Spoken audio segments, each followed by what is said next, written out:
Bonjour tout le monde, je voulais vous faire une vidéo sur les miroirs en fait, la divination avec les miroirs, parce que c'est une technique qui est peu connue et il y a très peu d'ouvrages sur le sujet. En fait j'en ai trouvé qu'un seul et qui était très ancien et au final qui comportait que 20 pages, donc pas grand chose à se mettre sous la dent au final. C'est une technique qui se rapproche assez en fait de la voyance avec la boule de cristal. Mais ça coûte moins cher parce qu'une boule de cristal, c'est vrai qu'il faut quand même, voilà, faut y mettre le prix. Et moi personnellement, en fait, pour le moment, j'ai jamais réussi à avoir de résultats avec une boule de cristal, tandis qu'avec les miroirs, oui. Donc je sais pas si c'est plus facile, mais en tout cas pour moi, ça l'est. En fait, les miroirs de divination sont noirs. Je sais pas vraiment pourquoi, en fait. On peut faire de la divination avec un miroir simple, genre le miroir avec lequel vous regardez tous les matins, dans lequel vous vous maquillez, avec lequel vous maquillez, tout ça. C'est possible. Mais c'est pas recommandé, surtout en fait parce que c'est un miroir qui justement est un miroir quotidien. Et donc il va avoir les miroirs en fait ils absorbent les énergies, ils voient plein de choses et ils les aspirent, ils les prennent en eux.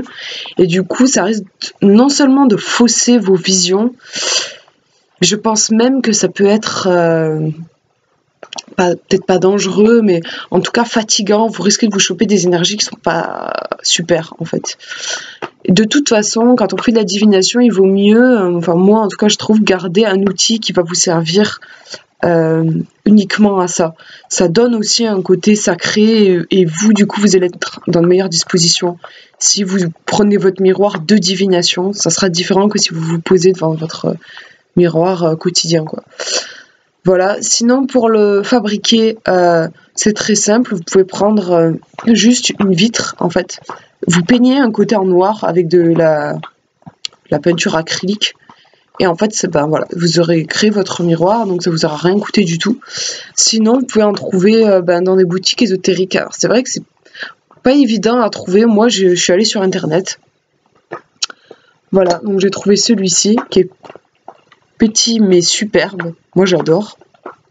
Je vous mettrai le lien de la boutique sous la vidéo. C'est une super boutique en ligne. Moi, j'y passe très souvent en commande, il n'y a aucun souci, les gens sont adorables si vous avez des questions et tout. Donc voilà, je vous le mettrai en lien. Et donc, voilà, il n'y a pas besoin qu'il soit gros, hein, c'est pas nécessaire. En fait, tout ce qu'il y a à faire, c'est à vous poser dans une pièce peu éclairée avec des bougies, en fait, c'est le mieux. Moi, une bougie, pour moi, une bougie suffit. Après, voilà, vous voyez ce qui est le plus confortable pour vous. En fait, voilà, c'est important que la lumière soit tamisée et que la bougie ne se reflète pas directement dans le miroir. En fait, sinon ça va créer des reflets et ça va non seulement pas être agréable pour les yeux, mais en plus ça risque de créer des visions erronées. En fait, vous allez avoir le reflet de la flamme qui va créer des images qui seront pas celles que le miroir veut vraiment vous révéler. Donc voilà, vous vous postez dans cette ambiance-là, tamisée. Vous pouvez après faire brûler de l'encens, enfin, ce qui vous met dans un état de méditation, comme dans tous les travaux de divination. C'est important d'être détendu, bien sûr. Et donc, vous vous posez devant votre miroir, et vous allez plonger en fait à l'intérieur du miroir. C'est là que ça ressemble à la technique de la boule de cristal, où on dit toujours dans les bouquins, enfin moi j'ai toujours lu dans les bouquins sur les boules de cristal, de ne pas regarder à la surface, mais de plonger à l'intérieur. Donc là c'est pareil, c'est comme si vous passiez à travers la surface et que vous alliez au fond du miroir. D'ailleurs, le côté noir va vraiment donner l'impression de profondeur, comme si c'était infini, ou comme si vous vous regardiez au fond d'un puits, en fait. Donc c'est intéressant aussi, enfin moi les deux miroirs que j'ai sont circulaires. Je trouve que c'est intéressant que ce soit circulaire, il y a vraiment on a vraiment l'impression de plonger au fond d'un puits. Et donc vous posez une question, ou vous pensez à un sujet qui vous préoccupe. Et ensuite, vous faites le vide et vous regardez, vous fixez votre miroir. Le mieux, c'est d'éviter de cligner des yeux. Mais bon, allez pas vous rendre malade à essayer d'écarquiller les yeux et de vous faire mal. Mais c'est vrai qu'en fait, l'idéal, c'est de cligner les yeux le moins possible. Parce qu'en fait, en clignant des yeux, vous allez perdre souvent la vision propre à la transe. Parce que c'est une sorte de transe quand même, c'est vrai. Que rapidement, vous allez voir que votre vue va changer. Vous allez voir trouble. Et aussi, vous allez voir des choses... Quand on n'est pas habitué, ça peut faire peur. Par exemple, votre reflet, parce que du coup, vous allez voir votre reflet. Votre reflet peut se transformer en squelette. Voire, moi, souvent, ça me donne une impression comme si mon visage se transformait en visage d'homme âgé, qui ensuite se décompose en squelette. Donc moi, la première fois que ça m'est arrivé, j'ai eu très peur, j'ai tout arrêté. En fait, je me suis rendu compte en faisant des recherches que c'était normal. Donc si ça vous arrive, pas de panique. En fait, c'est votre vue qui s'adapte petit à petit au médium qui est le miroir. Et ensuite, en tout cas, moi je parle de mon expérience, je sais pas si ça fait ça à tout le monde, mais moi, ensuite le reflet va disparaître.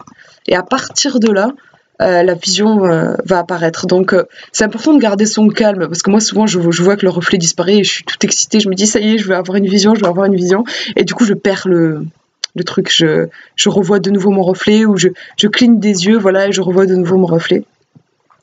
Donc c'est vraiment de respirer, pensez à respirer, votre vision va changer, vous allez voir des trucs un peu bizarres avant d'avoir des réponses à vos questions. Respirer, faut voir ça comme un passage en fait, de la vision classique à la vision médiumnique ou divinatoire, je sais pas, appelez ça comme vous voulez, mais voilà, une autre vision. Donc pensez à respirer pour vous calmer. Et ensuite, vous allez avoir des images qui vont passer à travers le miroir. Donc moi, pour le moment, c'est assez drôle, je vois en noir et blanc en fait. Pour vous décrire ce que je vois, c'est des sortes de taches, un peu comme quand on a regardé une source lumineuse un peu trop longtemps, et que vous avez des taches lumineuses. Là, c'est comme si j'avais des taches lumineuses, mais qui ont des formes. Et moi, ce que je vois, c'est beaucoup d'animaux. En fait, pour le moment, de ma pratique du miroir, la pratique que j'en ai, c'est que ça parle sous forme de symboles. Moi, au début, je pensais que j'allais voir des scènes entières du futur ou des scènes entières du passé. Pour le moment, ça se manifeste pas comme ça, en tout cas chez moi. C'est vraiment des symboles. Donc, je vais voir, je sais pas, un dragon, une oie, une araignée, et donc ensuite je retiens les symboles que je vois. C'est vraiment beaucoup d'animaux, mais ça peut être autre chose. Moi, à un moment, j'avais vu un château aussi. Vous pouvez voir les images en mouvement. Par exemple, à un moment, j'ai vu un cheval au galop. Donc, c'est intéressant aussi de voir est-ce qu'il court de gauche à droite ou de droite à gauche. Gauche à droite, ça va souvent être plutôt le passé vers le futur. L'inverse, ça va être plus une régression. Enfin voilà, vous gardez à l'esprit les choses que vous avez vues. Ensuite, moi ce que je fais, je vais chercher dans un dictionnaire d'interprétation des symboles des rêves. Parce que je trouve que ça ressemble vachement. Il y a vraiment quelque chose de l'ordre de l'inconscient, en fait, je pense, qui se projette dans le miroir.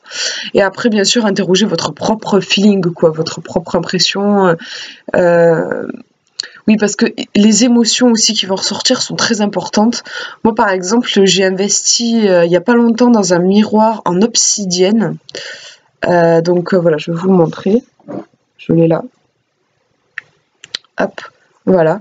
Donc vous voyez, on voit vraiment, ça reflète comme un miroir, mais c'est de la pierre. Et c'est vrai que c'est super. Enfin, moi, je vois vraiment la différence avec une simple vitre peinte. Parce que c'est vivant, c'est de la pierre, et moi... ça crée beaucoup d'émotions en fait. J'ai vraiment des émotions qui vont avec, et par exemple à un moment je savais pas si c'était un dragon ou un dinosaure, mais j'ai tout de suite su que ce que je voyais c'était un dinosaure, parce que j'avais vraiment la sensation de fouille archéologique, de squelette, je sais pas comment expliquer, mais j'avais cette intuition là que j'ai pas avec un miroir classique quoi. Et ouais, vous pouvez vraiment avoir des émotions qui remontent. Par exemple, à un moment, j'avais essayé de faire une lecture sur les vies antérieures, et j'ai une crise de larmes qui me montait. Ça m'est jamais arrivé avec un miroir. Donc même je me demande si ça peut pas arriver avec un miroir en obsidienne qu'on ne voit rien, mais que la lecture se fasse juste au feeling, parce qu'il y a des ressentis qui sont tellement forts en fait que vous pouvez avoir des réponses rien qu'avec ce ressenti. Donc voilà, moi ça fait pas très longtemps en fait que je pratique. En fait j'ai mis beaucoup de temps à voir dans le miroir, donc si vous n'y arrivez pas au début, c'est normal. En fait, j'ai envie de dire, faut persévérer. Une fois en fait que vous avez chopé le truc, à partir de là, vous y arrivez à peu près tout le temps, quoi. À moins que vous soyez fatigué, que ce soit pas le moment. Mais c'est, en fait, ouais, c'est un truc, c'est une vision à avoir. Une fois que vous avez réussi à l'atteindre, votre corps en fait s'en souvient et vous savez redéclencher ça. Mais c'est long. C'est vrai que c'est, moi, il m'a fallu plusieurs années en fait. J'ai laissé dans un tiroir. Je sentais que ça m'attirait, que j'y reviendrais, mais j'ai laissé tomber pendant un moment. Et puis quand je suis revenue, j'ai réussi tout de suite à y voir clair, à y voir dans le miroir. Donc voilà, c'est vraiment un travail de patience comme dans tous les trucs de divination, je pense, en fait, au début pour s'y faire vraiment. Et c'est un très bel outil, très, très, enfin, qui joue vraiment sur l'émotion, qui va vraiment sur l'émotion. Moi, ça me parle beaucoup. Il est puissant, très puissant, je trouve, parce qu'en fait, on peut y voir tout, le passé, comme le futur, comme des précisions sur le présent, en fait, des choses qu'on ne voit pas clair dans le présent. Et c'est très apaisant. Moi, je trouve, à chaque fois que je finis une séance avec un miroir, je suis très relaxée, très apaisée. Donc voilà, moi je trouve ça dommage qu'il n'y ait pas plus de... qu'on n'en parle pas plus en fait. Parce que je trouve que c'est un superbe outil. Je me dis peut-être un jour j'écrirai un petit manuel pratique sur les miroirs. Peut-être quand j'aurai aussi plus de pratique moi-même, je ferai peut-être un petit manuel que je publierai sur Amazon. Un petit projet comme ça.